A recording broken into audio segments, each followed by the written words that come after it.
It is a fact that might seem confusing at first glance. The United States holds the title of the world's #1 oil producer, drilling more crude oil than any other nation on the planet.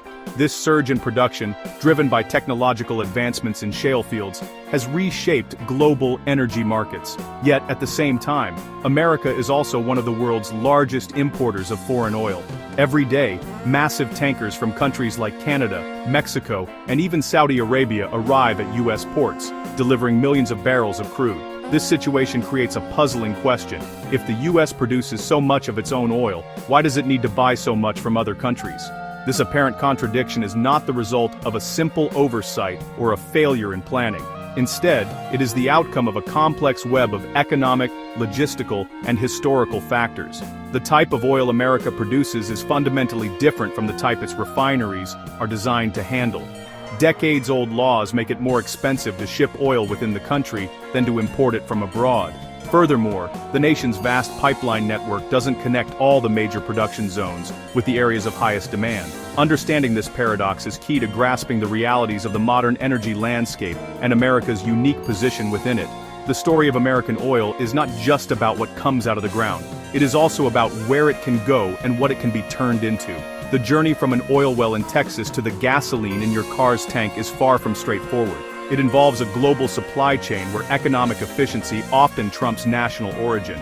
The decisions made by oil companies are based on maximizing profit, which means finding the cheapest crude that their expensive refineries can process. This often leads them to look beyond America's borders, even when domestic oil is plentiful and available for purchase.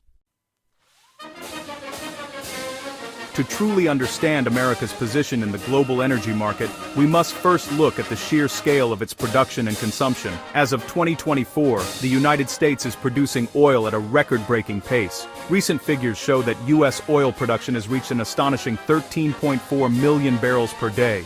To put that number into perspective, it is more oil than any single country has ever produced in history. This boom is largely thanks to the shale revolution, where advanced techniques like hydraulic fracturing and horizontal drilling have unlocked vast reserves of oil trapped in rock formations across states like Texas, North Dakota, and New Mexico. On the other side of the equation is America's enormous appetite for energy. The U.S. is the world's largest consumer of oil, using approximately 21 million barrels every single day. This accounts for about 20% of the entire world's daily oil consumption. This immense demand fuels everything from the cars we drive and the planes we fly to the manufacturing of plastics and countless other products essential to modern life. Even with its record-setting production, a significant gap remains between the amount of oil the country produces and the amount it consumes, creating an immediate need for imports. This gap explains why the United States remains the world's second-largest oil importer, trailing only China. To meet its daily needs, the country buys around 6 million barrels of crude oil from a diverse list of about 15 different nations. Canada is by far the largest supplier, followed by Mexico, Guyana, and Saudi Arabia. This reliance on imports ensures a stable supply and helps insulate the U.S. market from disruptions in any single region. At the same time, the U.S. is also a major exporter, selling roughly 3.6 million barrels of its own crude oil on the international market each day. This dual role as a top importer and a top exporter is where the situation gets interesting. In some years, the numbers have been surprisingly close. For instance, back in 2020, the U.S. produced about 18.4 million barrels per day, including liquids from natural gas, and consumed around 18.12 million barrels per day. On paper, it appeared that the nation had achieved energy independence. However, producing enough oil to meet domestic demand is not the same as being able to use all the oil you produce. The core of the American oil paradox lies in a simple but crucial distinction. Not all crude oil is the same. Crude oil is categorized based on its density, known as API gravity, and its sulfur content. Light, sweet crude oil is less dense, flows easily, and has low sulfur content. This makes it easier and cheaper to refine into high-value products like gasoline and diesel. In contrast, heavy, sour crude is thick, viscous like molasses, and contains a high amount of sulfur. it is more difficult and expensive to process, requiring more advanced and specialized refinery equipment to break it down and remove impurities. The United States, thanks to the shale boom, primarily produces light, sweet crude oil. The fields in the Permian Basin of Texas and New Mexico are famous for this high-quality oil. It is relatively easy to extract and is highly sought after on the global market because it yields a large amount of gasoline with less processing. This is the type of oil that America now produces in record quantities. It is a premium product that commands a higher price on the world stage, making it an attractive export for American energy companies looking to maximize their profits.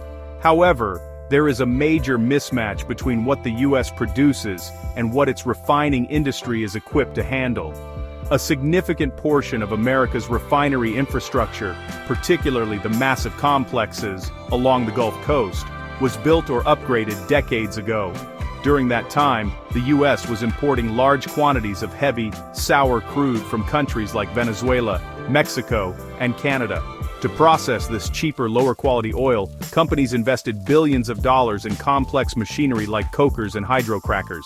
These refineries were specifically designed to turn heavy crude into valuable fuels. This historical investment has left the U.S. with a refinery fleet that is optimized for a type of oil it no longer needs to import in the same quantities.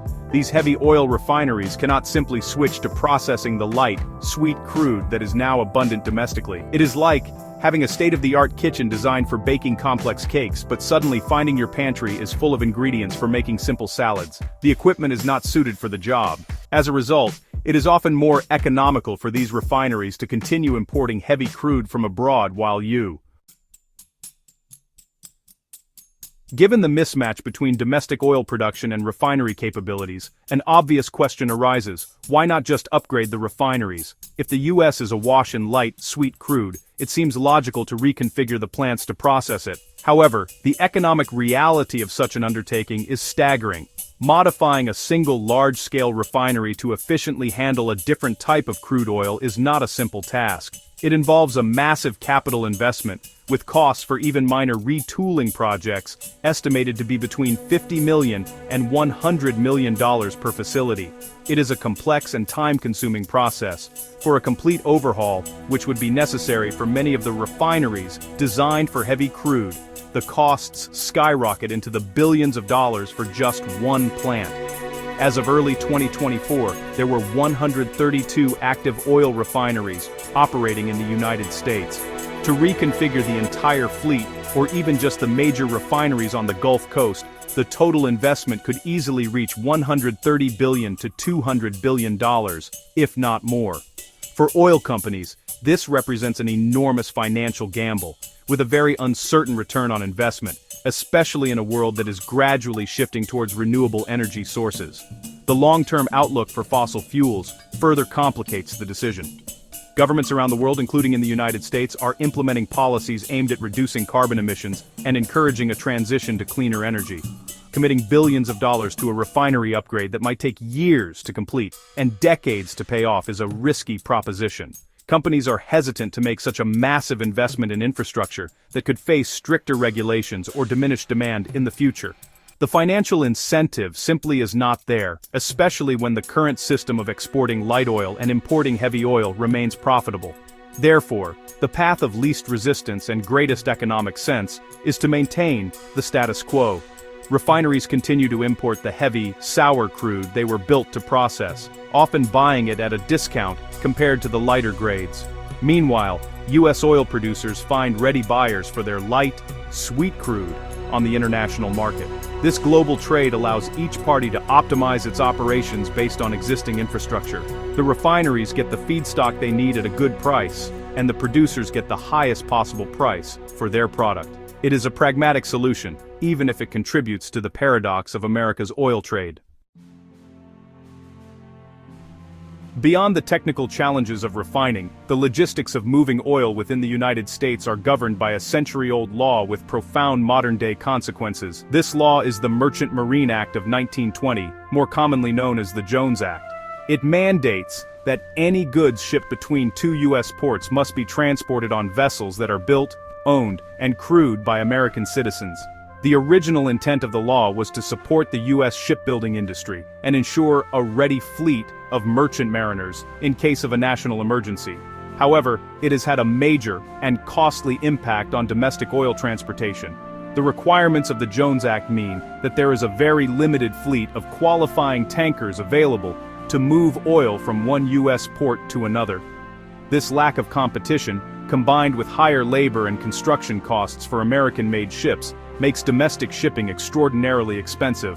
For example, it can be up to 3 times more expensive to ship a barrel of crude oil from a port in Texas to a refinery on the East Coast, such as in Philadelphia or New Jersey, than it is to ship that same barrel of oil across the Atlantic Ocean from a foreign country. This price distortion creates a bizarre economic incentive. For a refinery on the East Coast, it's often cheaper to buy oil from West Africa or the North Sea and have it shipped on an internationally flagged vessel than it is to buy domestically produced oil from the Gulf Coast. As a result, oil producers in Texas find it more profitable to load their light, sweet crude onto foreign tankers and export it to markets in Europe or Asia. The East Coast refineries then import the crude they need from abroad, completing a trade loop that, honestly, seems counterintuitive but is driven entirely by the cost of shipping. The Jones Act effectively creates a barrier to the free flow of oil within the United States. While it was designed to protect American maritime interests, it now contributes to the nation's reliance on foreign imports in certain regions. The law remains a contentious topic, with proponents arguing it is vital for national security and job creation, while critics claim it is an outdated piece of protectionism that inflates costs for American consumers and businesses. Regardless of the debate, its impact on the oil industry is undeniable, forcing logistical decisions that favor international trade over domestic transport and reinforcing the nation's dual role as an exporter and importer. In addition to maritime shipping, pipelines are the main arteries of the American energy system, transporting vast quantities of crude oil from production fields to refineries. The United States has an extensive network of pipelines, but, it really wasn't designed with the current production landscape in mind. Most of the major pipeline infrastructure is concentrated in the central part of the country and along the Gulf Coast, creating a highly efficient corridor from states like North Dakota and Texas down to the refining hubs in Louisiana and the Houston area. This network is basically the backbone of the U.S. oil industry. However, this pipeline system does not reach every corner of the country. Significant gaps exist, effectively isolating certain regions from the nation's largest oil fields. The East and West Coasts, which are home to major population centers and significant demand for fuel, are not well connected to the production boom happening in the Permian Basin. There are no major pipelines that can carry crude oil directly from Texas to refineries in California or the Northeast. This geographical and infrastructural disconnect means that these coastal regions cannot easily access the abundant light crude being produced domestically. Building new long-distance pipelines to bridge these gaps is an incredibly difficult and expensive undertaking. The process is fraught with political, regulatory, and environmental challenges. Proposed pipeline projects often face fierce opposition from landowners, environmental groups, and indigenous communities concerned about potential spills, habitat destruction, and the broader impacts of fossil fuel dependence. Gaining the necessary permits can take years and involve navigating a complex maze of federal, state, and local regulations. The political climate surrounding new fossil fuel projects has made these ventures even riskier for investors. As a result of these pipeline limitations, coastal regions are often forced to rely on other, more expensive modes of transportation, such as rail or ship. But as we've seen with the Jones Act, shipping domestically is often prohibitively costly. This leaves these oil islands with little choice but to import crude oil from other countries. Honestly, it's simply more practical and economical for a refinery in California to bring in oil by tanker from South America or the Middle East than to try to source it from Texas. California serves as a perfect case study of how logistical and geographical barriers force a region to rely on foreign oil. The state is the most populous in the nation and has a massive economy, which translates into enormous demand for transportation fuels. Despite having its own significant oil production history, California's local output has been in decline for decades. To meet its needs, The state's refineries require a steady supply of crude oil, but they are geographically isolated from the major production centers in Texas and North Dakota. There are no pipelines connecting California to the Permian Basin. This isolation turns California into what energy experts call an oil island. Without pipeline access to the rest of the country's oil network, refineries in the state must source their crude from a limited number of places. They can use oil produced within California, receive shipments by sea from Alaska, or import it from foreign countries. Due to declining production in both California and Alaska, imports have become increasingly essential. Today, California imports approximately 70% of the crude oil it consumes, with the majority coming from countries like Ecuador, Saudi Arabia, and Iraq. The situation is further complicated by California's strict environmental regulations. The state requires a special, cleaner-burning blend of gasoline to combat air pollution, which means its refineries are configured to produce this specific type of fuel. These refineries are generally designed to process heavy crude oil, similar to the plants on the Gulf Coast. Since California is not connected to the shale fields producing light oil, and its own local production is mostly heavy, its refineries are well suited to process the heavy crude that is available on the international market. This makes importing heavy oil from South America a logical choice. For California, the cost and logistical nightmare of building a new pipeline across mountains and deserts, while also navigating immense regulatory and environmental opposition, makes such a project virtually impossible. It's far simpler and more economical to just continue relying on the existing system of maritime imports. The decisions about where and how much oil is produced in the United States are not just driven by geology and economics, they're also heavily influenced by government policy and environmental regulations. Over the years, concerns about climate change, wildlife protection, and local environmental impacts have led to significant restrictions on oil and gas drilling in certain areas. These policies create another layer of complexity, limiting the country's ability to tap into all of its known reserves and shaping the overall energy landscape. The U.S. holds substantial untapped oil reserves, estimated at around 38.2 billion barrels. Some of these reserves consist of heavy oil located in states like California, Alaska, and Utah. However, extracting this heavy oil, particularly from oil sands, is far more expensive, energy-intensive, and environmentally damaging than conventional drilling or even importing heavy crude from other countries. As a result, there is little economic or political appetite to develop these resources on a large scale, especially when cheaper alternatives are readily available on the global market. Furthermore,